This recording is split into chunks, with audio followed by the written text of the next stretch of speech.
વાહ, રસોડામાંથી તો બહુ સરસ સુગંધ આવી રહી છે. તમારું ફેવરેટ શાક અને ગરમ રોટલી બનાવી છે.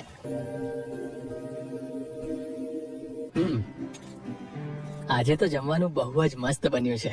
તમને ગમ્યું એ જ મારા માટે પૂરતું છે.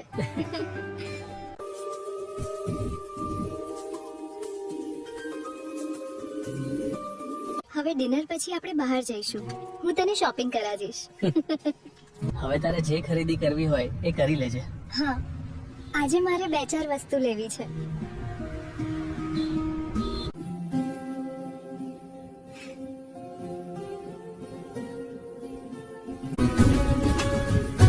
આ જુઓ કેવું લાગે છે. આ મને બહુ ગમે છે. બહુ મસ્ત છે. તારા પર તો કોઈ પણ સારું જ લાગે. આખરે ઘર આવી ગયા. બહુ મજા આવી ગઈ. હા, પણ હવે થોડી વાર આરામ કરવાની જરૂર છે. હું બહુ થાકી ગયો છું. રૂમમાં જાઉં છું. તું પણ થોડી વારમાં આવજે. આરામ કરી લઈએ.